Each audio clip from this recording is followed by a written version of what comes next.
You already started last time. Wait. Can we review? Because you finally got a hit off camera. What is that? It's called a what? Reshiram? Okay, and you also got a Pikachu in the pack, right? All right. She just wants to get to the new pack. Let's go. I can't open it. It's so hard. Oh, you got it right here. I'm helping you right there. The show must go on. Okay. Yeah, be gentle in case you get a good pull. Okay, what is that? A weird fish. Sandy gas. Okay. I got that before. Okay, roasted. Where is he on? How do they come up with these names? Nothing, right? Unidentified fossil. Okay, well that sucks. Do you want to do one more really quick? There you go. You're getting stronger. You don't have to take the bottom one out. You just card for card. I like it to take the bottom. Okay, you can. Well, if you like it, then do what you like. They're your cards now. You earned them. Smeargle. Okay. I think I got nothing. I think you got nothing. Okay, well, you're gonna have to. Well, wait. You have to wait till after dinner to see if you get a hit. Yeah, if we get to the energy, that probably means you got nothing, right? Yeah. Oh, what is that? Doden? That looks like a Pikachu or a Raichu. Alright, that's it. You gotta eat your dinner and then we can open the last two packs.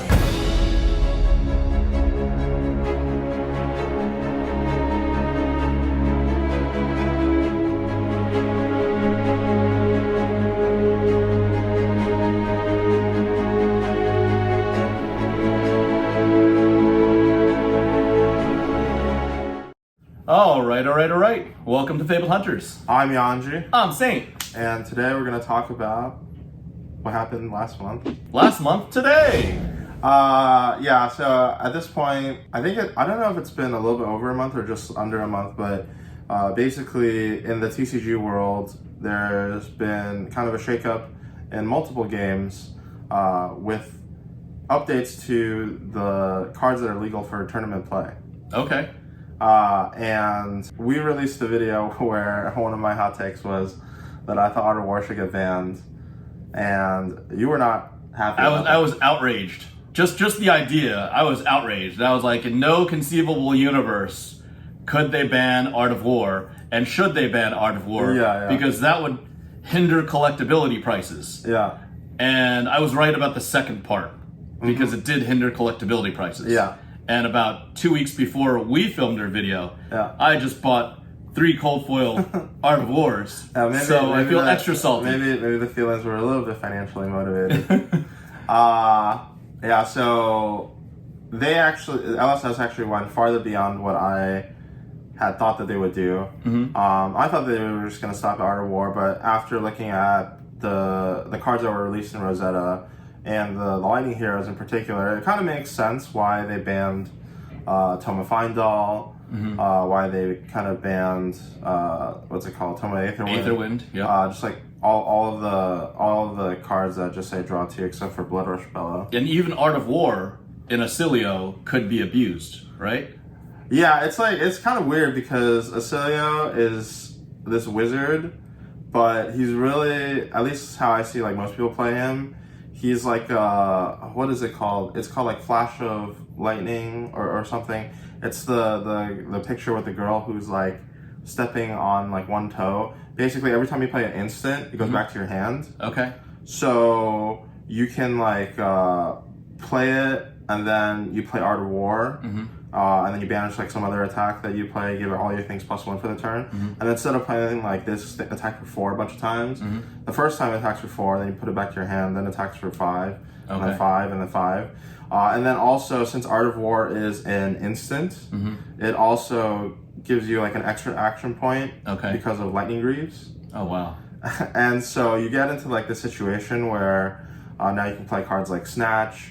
I don't know, it's just like a lot of like things that you can do. If Toma Final is legal with the extra action point, you could have drawn extra cards. You can kind of see how things can get kind of degenerate kind of fast. So draw infinity cards, potentially, Yeah, as well as gain infinity life. Yeah, but every time you play the instant, it's just like another copy of like a 5-power attack. Okay. As well as five extra infinity 5 attacks going at your opponent. Yeah, as well as the other effects that are going on. And so yeah, I thought at first when we saw the bannings, I thought it was maybe like a little bit extreme, but kind of makes sense after seeing all the cards. Well, yeah, I was more outraged than you when I saw a list of nice cards. 2 of them being 2 of the power cards from the first 2 sets. Yeah. Because, I'm a vintage Fab stan, right? When they removed Art of War, that like lopped off, some value for Arcane Rising. Yeah. Then when they banned Tome of Findal, yeah, that lopped off some value of Welcome to Wraith. And I got pissy about it. I got outraged about it. You don't want to know what I think about Sync Below and Faith for Scene. Oh God, let's not talk about that. Yeah. If they ban that would be, I don't know, that'd be a sad day, I think. Yeah. But to be fair, they had done something similar prior. Yeah. Right before Uprising released. Yeah. They banned Stubby Hammers. Yeah. Right? Kind of out of nowhere. People are like, why? It's such a unimportant card. But again, we should trust the publisher to know what's better for the meta than ourselves and our feelings. Our feelings don't matter because they have perfect information. They know what's coming out in the next year. Yeah. Right? And they knew at the time for Stubby Hammers that Fi would be a thing. Yeah. And Fi having something like a up to, 10 card, potentially 10 card or more combat chain. Yeah. Stubby Hammers giving Fi 10 value, like a piece of equipment giving you 10 value. Yeah.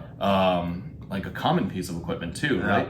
That'd be ridiculous and degenerate. So they were doing the right thing. They're future-proofing their own game within their bans of Art of War, Tome of Findal, Tome of Aetherwind, the other tomes, and that whole general ban cycle to make the post-Rosetta release meta viable and healthy, which is what's really happening right now. Yeah. Right? And then James and Brian did like kind of like a follow-up to all of the goings on, the bannings, as well as kind of how Part the Misfail shaped the meta. Yeah. And I think that they said that apart from kind of Art of War being crazy in CC, that they were gonna, as publishers, take a more structured approach towards Blitz testing. Okay. To make Blitz kind of a better experience. And I thought that was interesting because honestly, Blitz, the nature of Blitz is very different from CC.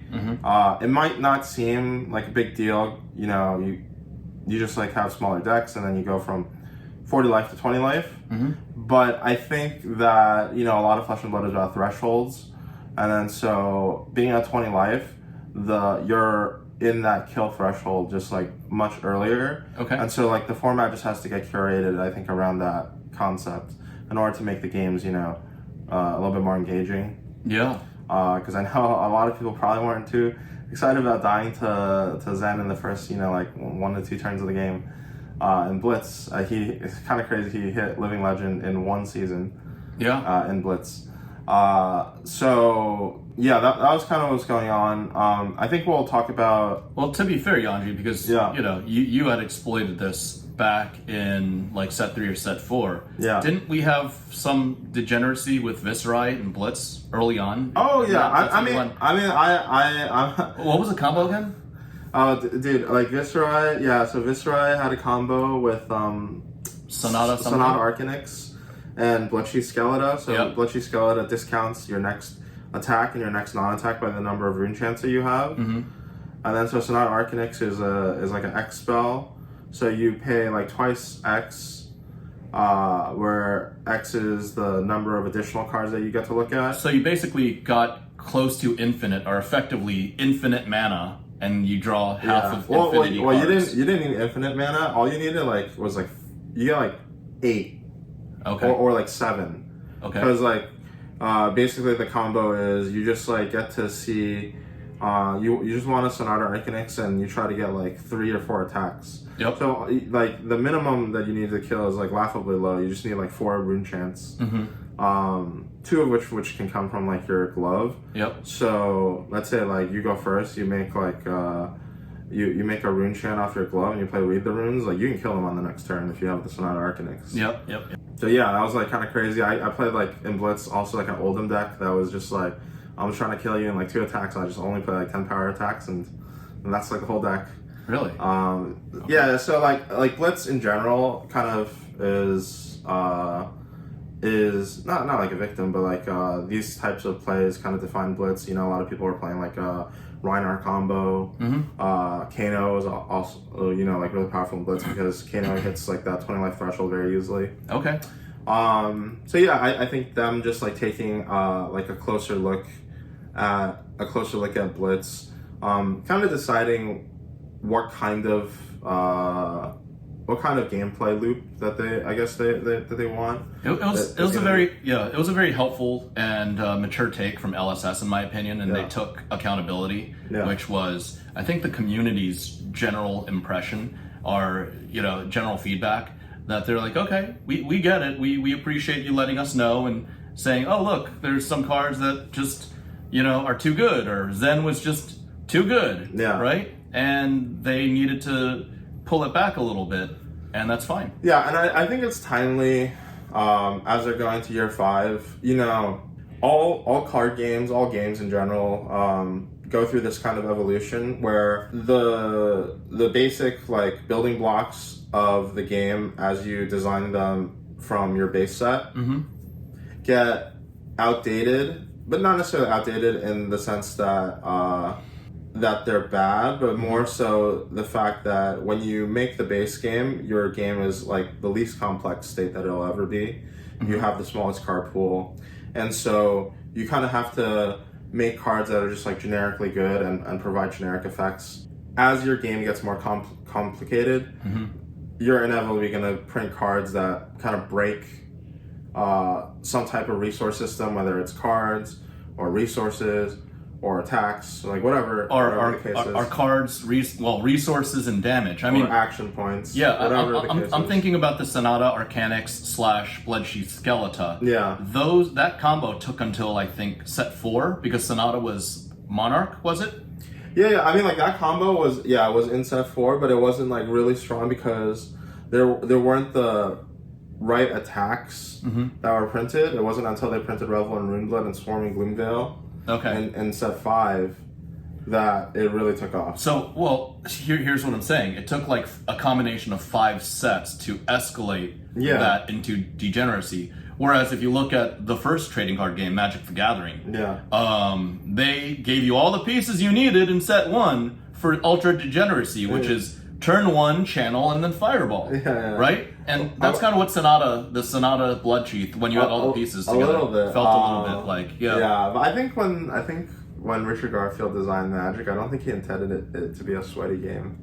Okay. As opposed to, I think Flesh and Blood was designed with competitive gaming in mind. That's fair. But yeah, I think it's a natural progression that some of the effects that aren't necessarily too powerful because the card pool is limited. As you gain more and more options, you just like you just have strategies that exploit a certain type of power that you printed. And speaking of the bannings that came from that video, I think there was the rod or the wizard weapon. Oh, Kraken Aether Vein. Yeah, that was like an addendum. It was like a...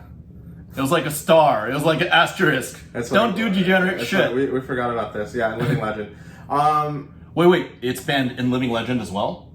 Well, it's not legal in CC because it's Icelander's weapon. Oh. Yeah, but they banned it. They banned it in Living Legend. So I think this kind of speaks to like a broader trend. I think Kraken Aether Vein is just like too stupid even for Living Legend. But when we were talking about when you're talking about like how these bannings damage the collectability of the cards. Okay. My thought is that that's more like a temporary kind of thing. We're still as a community evolving, and I think that Living Legend has gotten a lot of excitement amongst the competitive player base. And I think it's really up to the wider Flesh and Blood audience as a whole to really see if they want to take on Living Legend as a format that the players really enjoy, which is kind of the home for you to kind of try to figure out how to like do all these like crazy things. Yeah. And you know what? I think that like when they print more products, like they're doing the Guardian Mastery Pack. Mm-hmm. I think when they print more products like that, I feel like Living Legend is actually going to be the largest beneficiary of something like that, where you just print more and more. I guess like you want to like increase like the toolbox, because I would say that from the beginning of Flesh and Blood to now, the deck building aspect of Flesh and Blood is, I'm just gonna like be honest, is less interesting than deck building in other card games like Magic the Gathering. Okay. And the primary reason for that is because basically when you do deck building in Flesh and Blood, it's more siloed. So like the cards, like there's like a pretty limited set of cards that are going to be good for any hero's particular You're limited strategy. by class, our hero, our talent, and right? and then also the play style. Okay. That you just have less options. That's fair. But I think that when they print more products like Mastery Pack Guardian, they do Mastery Packs for other classes. When you actually have Dorinthia finally kicks ass. Yeah, but Set 15, Dorinthia's Day in the Sun. Right? Yeah, when you finally have choices. So it's like right now, let's say you want to build a Dawnblade Dorinthia deck, you basically stuff in all of like the most efficient like attack reactions, right? Yep. But let's say like in the future they'll print like something that, okay, like I'm threatening Dawnblade with attack reactions that do power, but then I also have like a different axis. And so you have to like kind of guess like what I'm trying to do, and then react appropriately. It's just like as a hypothetical. Sure. Once players have more, I think, more access to more of these types of decisions, I think that it'll be a little bit more interesting. Sure. And that's kind of what I'm hoping that Living Legend kind of evolves into, where it's like it's curated, but it's not aggressively curated. So it gives players the creative space to kind of explore, all of the different type, like how can I make the most broken deck for like this type of play style. Let's say I'm just trying like real hard to just make, to make Acilio as broken as possible by playing this attack a lot of times. Now I have access to all the cards. Okay. What can I do? That makes sense. Yeah. And I have Art of War and stuff like that. I wanted to, before we kind of talk a little bit more about these bannings, I wanted to contrast it with another set of bannings, which also kind of made big waves in the TCG world, which was bannings for Commander in Magic the Gathering, the Commander format. Oof. So, yeah, so I'll just give a little bit of context for our viewers who aren't really into Magic the Gathering. You're lucky, guys. Commander is kind of interesting. So Commander is basically the Magic the Gathering equivalent of Ultimate Pit Fight, where it's like a multiplayer social casual, yeah, social casual. Well, format. so it's a multiplayer social, primarily casual oriented format, but the ban restricted list for Commander is aimed at competitive EDH or like CEDH, and the main, basically like the main difference between competitive EDH and like casual EDH is just that like competitive EDH is like what you play when you like go to events. So when you go to events, they have this area where you can play Commander, and then you sign up for events, and you can, the command zone, or you can win prizes. It's it's no different from like signing up for side events at a Flesh and Blood event. But I think that it's quite interesting how competitive Commander can have such an influence on casual Commander, which is, I guess, like the format that's more played by people either at home or like casually. They have Commander Night at the LGS. Commander Night at LGS is how at least I've seen it run. Isn't that structured, Yep. It's more so like, hey, everybody shows up, they pay like a cover charge or whatever for the store to host the event. Buy some Cheetos and some soda. Yeah, you get some packs, whatever. And then you just like sit down, and then there's just games firing all night. Yep. And then you just like, oh, I want to be on the next list for this table. Sure. Or whatever. And the reason why I find it's an interesting relationship that casual commander has, because basically from what I heard, even though casual commander, even though you're not like really tied to the ban restricted list, most people who play casual commander still follow the CEDH ban restricted list. Yep. And then you can like within your play group impose like your own rules, like, oh, I have my deck with like this power level or whatever. Just make sure that everybody's on like a semi-equal playing field. And I think they call that Rule 0 or something like that. As long as we all agree, we could play whatever the hell we want. Well, Rule 0 would imply that they can play the ban cards. But I think that how it actually plays out in practice, that's not reality. I would say that like 90% of use cases, at least from what I hear, I don't play Commander myself, but from what I hear from other people, is that most people find it easier when you're just like going to a store and meeting up with like whatever, and you meet the standards, because people use that Rule 0 excuse because it's like, oh, if all 4 people agree to play this casual format, then fine. But I've seen it go down. I've seen Rule 0 go down where it's like, oh, I want to play with proxies. Oh, I don't like playing against counter spells. And then it's like, four college girls ordering and talking about what we want to share, how we want to split the bill, which is, ridiculous, right? And you can never get 4 people, not never, but it's very difficult to get 4 people to agree. And I'm seeing this firsthand at the LGS. And I've been invited to commander groups, and I'm like, I'll just play and be your 4th.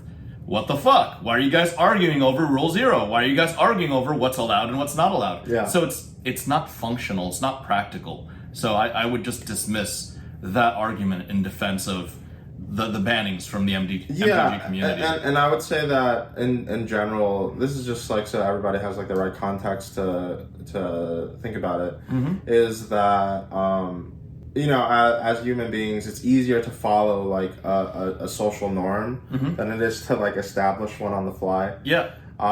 Create our own social norms, or make our demands for change to social norms and have 3 other people just agree to it. Yeah. Right? Yeah, so, but basically to get into what actually happened, so Wizards of the Coast Hasbro has kind of been pushing Commander as one of their primary targets, I guess, for productization. It's their main cash cow. It's the reason why people buy a lot of these cards. Yeah, so for better or for worse, a lot of their sets and products are impacted by cards that they need to be at at a certain power level in order for them to see play in Commander and to get people excited about buying these packs to get these cards. So one of the first cards that they printed for this, I think in their like very first Commander Masters, Commander like oriented product. Commander Masters was this card called Jeweled Lotus, and so even if you don't really follow Magic that much, I'm sure most people know what the Black Lotus is, and we've shown it's a Black Lotus to summon your commander with. We've shown a few times, on camera. Yep. But Jeweled Lotus is kind of like the update to that, where it's like Black Lotus is not legal in Commander, but now we printed this alternative. And, there's drawbacks. It can only be used to summon your commander. Yep. But it's just like, oh, how can we get people to buy these packs? We'll just put this super push card into this commander. They created the most powerful card in the history of Magic just for Commander, just to sell these super expensive $300 and $400 and $500 boxes. Yeah. And that is not like just one of the draws. That card, when it was released, was the draw. There was even controversy that they short printed the card to sell even more boxes. Yeah, and then another card that was on the ban list that was also, I guess, semi-controversial was... very controversial. Yeah, was Mana Crypt, which is also another one of the cards that they've kind of just been pushing into sets to sell them. So it got printed in Double Masters. It got printed in maybe Commander Masters 2. I forgot. Something like that. It just released every few sets. I think it was in like mystery boosters. Yep. They just like keep printing this card because they know that people just like want to get copies of them. Well, it's a $200. It was rip. It was a $200 card. Yeah. Right the day before the banning. Yeah. And look, Wizards of the Coast is disingenuous. My opinion is disingenuous to begin with, that they don't look at the prices of the secondary market. Meanwhile, Wizards of the Coast prints cards and inserts cards, looking at secondary market values to actually push boxes. And they did this. These are $200+ cards. Yeah. Right? And so the story is that there's a non-Wizards of the Coast entity called the Rules Committee. The RC. That kind of oversees the ban restricted list for Commander as a format. And so they published that they were banning Jeweled Lotus and Mana Crypt. Dockside Extortionist as well, which is also, prior to the banning, an $80 card. Yeah. Yep. And it's there's videos from, you can find videos from anywhere. a lot of people talking about and it. Nadu was just a broken card that they didn't really think about, that let you draw infinity and get infinity mana or something like that. It's funny, when they printed Nadu, I heard that the story was that originally Nadu was like a little bit different. Then they like play tested it, thought that it wasn't powerful enough for Commander. Really? Yeah, so I'm saying Nadu was in a less powerful state originally when they're testing it. Okay. They decided that it wasn't powerful enough for Commander, changed the card file to what it ended up being, didn't have the time to test it, just ruled it out. Yeah. And this is just like a tangent, but like Nadu basically kind of ruined Modern for like a couple of sets. I don't know how long it was unbanned for in Modern, but I like just like a couple of like tournament cycles. Okay.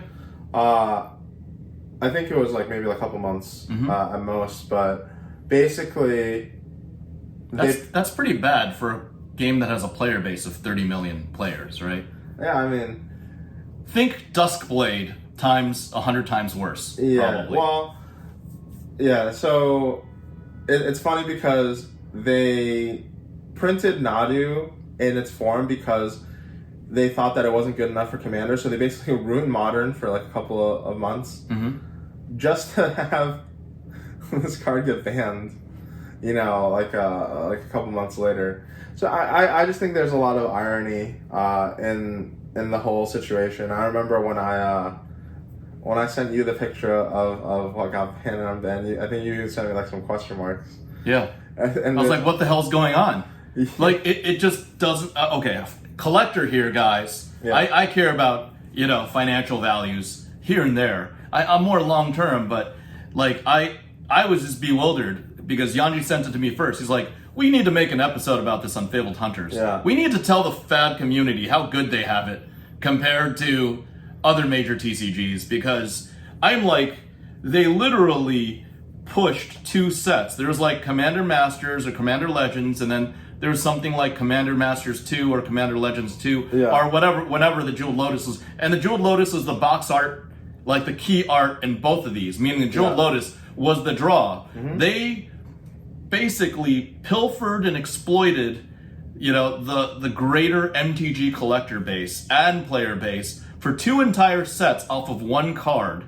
And here they are banning the super push card that was manufactured for the format to begin with. So effectively what really happened is, I'm Wizards of the Coast. I'm going to take hundreds of millions of dollars and scoop it up from the player base. Because you guys wanted to pursue this card. Well, we're going to allow this, unofficial, wink, wink, nudge, nudge, rules committee to make a decision on this card, and we're going to go with it. There you go. All of a sudden, your Jeweled Lotuses that were playable, you've got Rule 0, although nobody really goes by Rule 0. Yeah. And we'll allow this card to effectively go to 0 in value because it's unplayable in any format.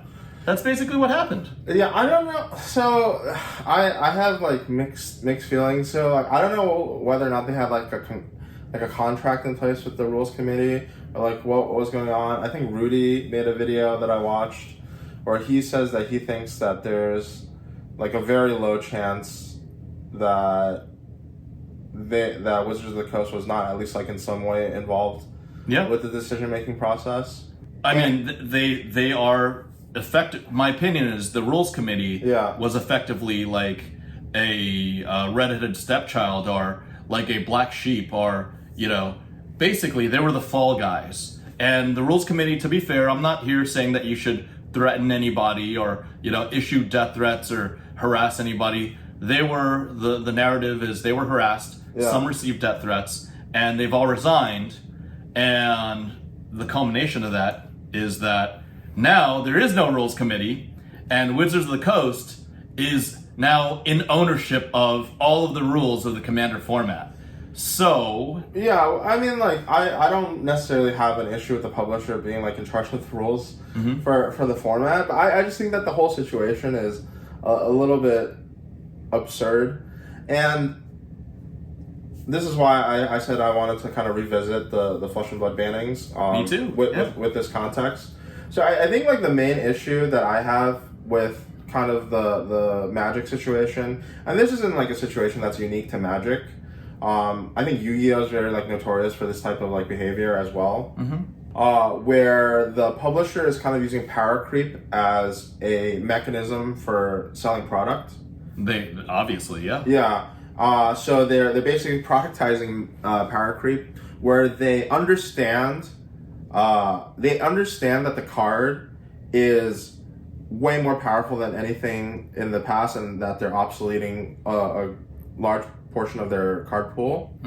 They decide to publish it anyways, knowing that they're gonna kind of ruin the format a little bit, or I don't know, distort, warp the format. That and there's no. I'm trying to like portray my take in a nuanced way, because like I don't think that there's an issue with wanting sets to modify or to warp the format. I don't think that there's any problem with that. Okay. But my problem is kind of the bad faith manner in which this is done, where you know that you're going to have to address these cards at a future date, but you decide to push it anyways because you know that it's going to make you money in the short term. But that's what happens when you put your faith in a publicly traded company that's soulless and owned by BlackRock and Vanguard, right? These executives at Wizards of the Coast have to push something that will extract money from the greater player base just for it to, you know, for them to, it's creating a problem in the future, because what next? Is there going to be Jeweled Lotus 2? Is there going to be Jeweled Moxen, right? And now you've got this president of a Commander product, their most popular format, you know, being pushed, and then you got to create this weird narrative of, oh, now we're pulling it back, and now the rules committee and the Commander advisory group and you know, everything's falling apart, and we've got to take ownership. Like they're the people that created these machinations. The executives of Wizards of the Coast created these machinations in the first place. And here they are. Oh, now we've solved the problem. It was the rules committee's fault all along. At least that's what the optics feel like to me. I don't know better than anybody else who will presumably come up in the comment section. But it just feels it feels disingenuous at first and second and third take. I don't see a narrative where this makes Wizards of the Coast look like good people that care about the community. And I think I just wanted to reiterate, and my main point is just, it's like the bad faith manner. So my feeling on how a game publisher should kind of interact with the format, I think that it makes sense that a game publisher wants to make products that change the format, that define the format, that you know, that shape strategies around the new cards that are getting printed. But I think that they should be doing so in a way that encourages, you know, very engaging gameplay, that makes people, you know, excited about playing the format, that makes them really happy to play it. Yep. I don't think change is bad. Change can be good as long as you're changing it in a fun way. Sure, like you're gonna make mistakes, right? Like you're gonna print some cards that push the envelope a little bit too far. Yeah. But I think that there are when it's so blatant that it's a monetization scheme. Yu-Gi-Oh! I mentioned before.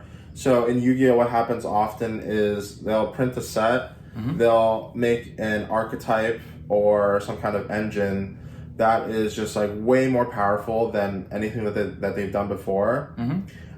They'll print it. These staple cards will go for 100, like around like $60 to like $100 per card. So you need like a couple $100 for a playset. Yeah. Of the most competitive cards, people buy tons of boxes because they're trying to open these if you want to play competitive Yu-Gi-Oh. Then 6 months later, it gets a reprint, and then 6 months later, it gets banned. Okay. And this is like a cycle that like kind of repeats itself. And so when it gets banned, now your like $100 cards go to like $20 cards or $10 cards or whatever. I had said this about Magic the Gathering. Even it's just super significant because this specific decision by WotC impacts the most people. The most celebrated format is Commander. Yeah. But this happened, I think, is Oko. It happened with Oko. Similar to Nadu, also a blue-green Simic card, right? Oko, basically a planeswalker, a hero that could change everything to Elk, right? It happened again with Uro, where there was some like cheating mechanic for it to come out, and it was like a overpowered with super abilities card as well, which was also blue-green that Magic came out with. They print it. It's worth a ton of money. Like everybody goes and opens boxes and tries to collect a playset of this hero or this character or this monster creature or this skill, and then they're like, oh, well, we got our money. It just messed up the whole format. So screw it. Let's just ban everything, and it goes to zero. See, like I don't have a problem with you making cards like Oko as long as you have like a wider plan for it, right? Yeah. So like you print Oko, he's super powerful. Then you print some card that operates on either like a different axis or can deal with the Oko properly. Yeah. Something like that, where it looks like, okay, you have basically like a more long-term oriented vision for how you're like being like stewarding your game. But what I mean? Yes, but I agree with you. But on top of that, just look at people's. I always say that you should look at people's actions to see what their intentions are. Yeah. Right. They printed Oko. They printed Uro. They all got banned shortly after Wizards got their money. Yeah. Jewel Lotus. It's like they're doing it again and again in bad faith, in maliciousness. This is intentional. How stupid do you have to be to still support this publisher? Now, going back to these bannings recently. And then this is, I think the Flesh and Blood bannings are like very different, where it's like, and this is why when I was telling you about how I thought our war should get banned, it's the fact that it's forward-looking. For the benefit of the game. It's for the health of the game. Well, that it's forward-looking because it'd be one thing if, let's say, like they printed Part the Misfill and they're like, oh shit, like Zen's too powerful. Well, now that like we've sold all the Part the Misfill cards, I'm just gonna ban all the cards in Zen. Yep. Like I'm gonna ban Levels of Enlightenment, and then I'm gonna ban like 2 of the Chi. And I'm gonna, you know what I mean? Like, I'm gonna ban like his Majestic Chi, and I'm just gonna like neuter the deck. Whereas I feel like, and you might not like it as somebody who collects vintage Flesh and Blood, but I feel like banning older cards, basically unlocking more design space while also powering down the current decks. Yeah.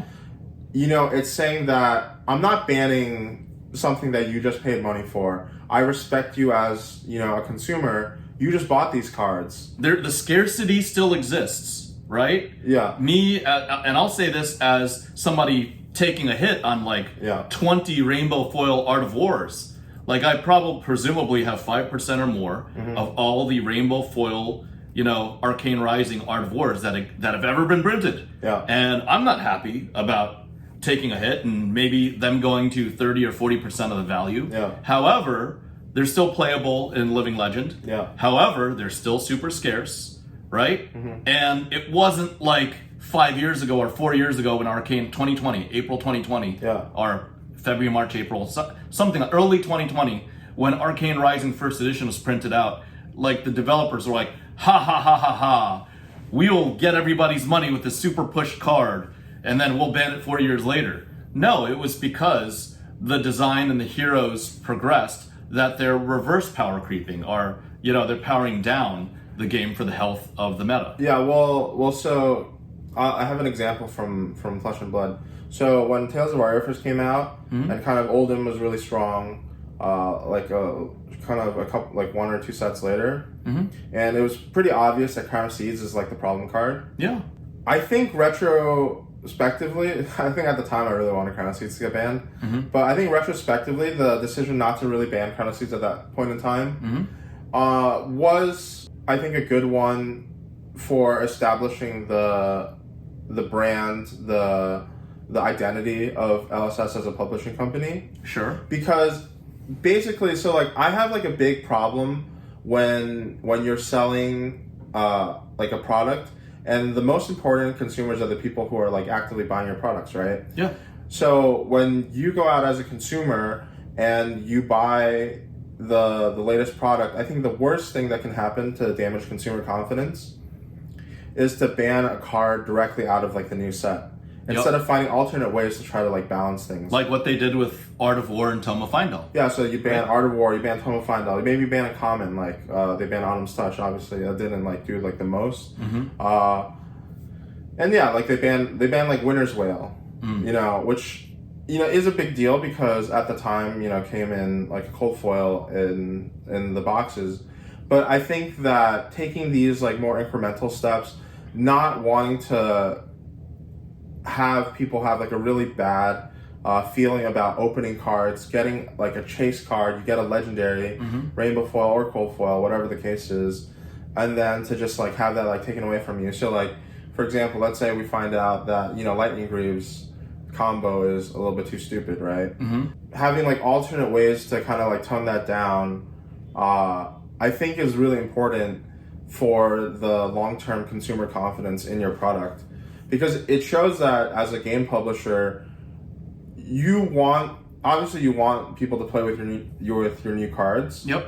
But you're not designing your new cards in a way that it's like planned obsolescence, right? Yep. You're not like, oh, I'm getting you to buy this, and then we all know, wink wink, that I'm gonna ban this card in a year. Like, no, like they're actively trying to avoid that situation. They're trying to create the healthiest iteration of their game possible that serves the most people possible. Yeah. And me saying from somebody that at the time of reading the LSS bannings, the book bannings, being somebody temporarily salty, I thought about it.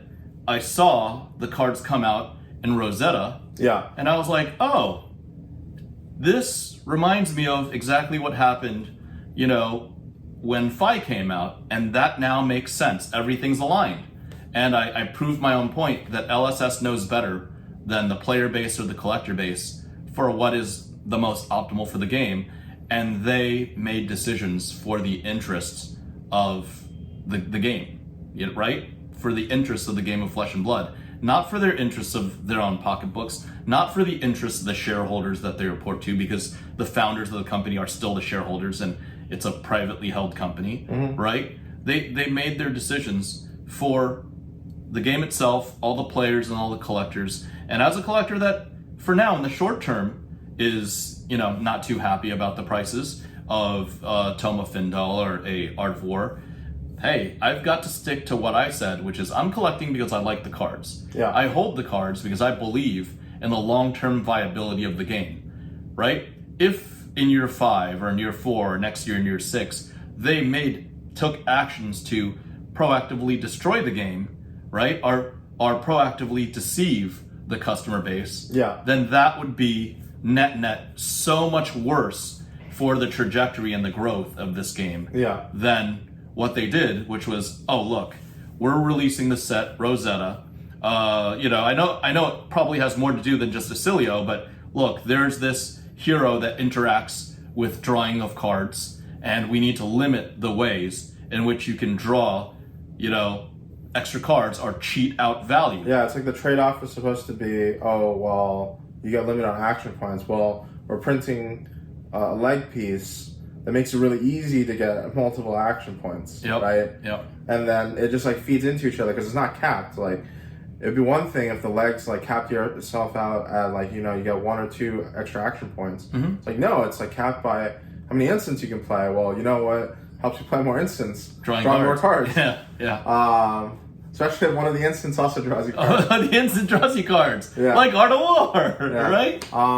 So it's just like, it's one of those things where, I just think that, it's important for us as fans of Flesh and Blood to kind of take a look at how the game is being guided, how the game is being curated, and I think, I don't know if you always do a good job. I try to like point out when I think that they're making some decisions that I don't agree with. Yeah, but I do. Like they need to release PvE. I've been saying that. I bang that like I'm saying you're usually a little bit more favorable towards some things that they do, but I think not without good reason. I think that it's up to us to submit our feedback when we think things aren't going right. Mm-hmm. But I think it's also up to us to be objective about it and to recognize when the publisher is trying to do good by the customers. Yes, and I will say again that I engaged in this game and I created this channel and I still create content because I would like to spread to others the idea that there are games outside of Magic the Gathering that are better than Magic the Gathering. Somebody, having come from 25 plus years of history with Magic the Gathering, and I truly feel empathy for those individuals that have taken hundreds of dollars, if not thousands of dollars, of losses in their commander decks. And I won't say I told you so, because I've said I've told you so for about 3.5-4 years now, but I don't know how much more, a Magic the Gathering collector wants to get kicked in the dick, because this is a kick in the dick. I feel empathy for you because I don't have it. I feel empathy for you if you're a Magic collector because I didn't get kicked in the dick. If anything, I didn't have any mana crypts left. I've never owned a Commander Lotus or whatever, Jeweled Lotus, but if anything, I had a easy 4, maybe low 5-figure upswing in all of my mana vaults in Alpha, Beta, Unlimited, and Revised, going up to the moon, and they're all getting sold, they're all getting liquidated, and I'm like, great for me, but for the 30 million plus people that are still interacting with a game that's being controlled by the deep state, right? Mm-hmm. That's not a good place for you to be. Things are good here in Flesh and Blood, and the meta, I'm not saying it, you're not only saying it, like the whole community is saying this is probably the healthiest meta, the most positive player-friendly set that's ever come out. Or the sentiment is like the best it's been. I mean, there's some mixed feelings about Count Your Blessings. Count Your Blessings? Oh yeah, I've seen the funny memes and videos. Yeah. But that said, I mean, you've told me and others have told me that Rosetta is probably the best-selling set in 2024, right? And you can't keep the product on the shelves.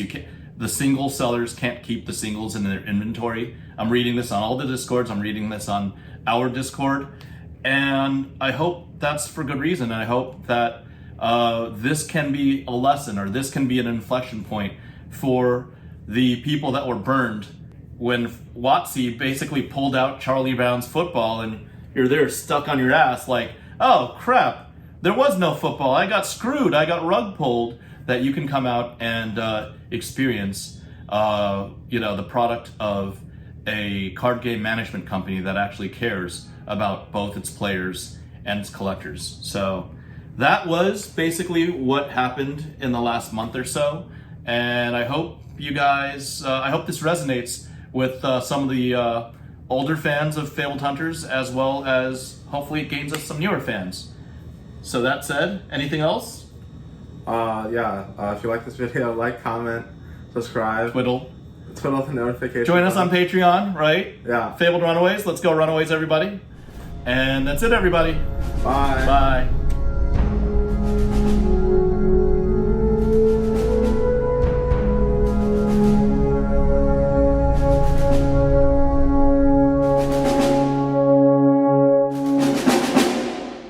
All right, she finished her whole pizza. Dessert's ahead of her, but we've got a pack-cracking addict. How did I open them? My hands are slippery from the greasy pizza.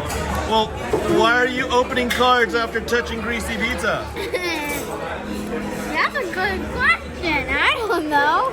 I'm cleaning it. That is not a napkin, and even a napkin isn't good enough. You're supposed to wash your hands. But then I would get the cards wet. It's okay, let's just... You want to open cards, let's just open cards.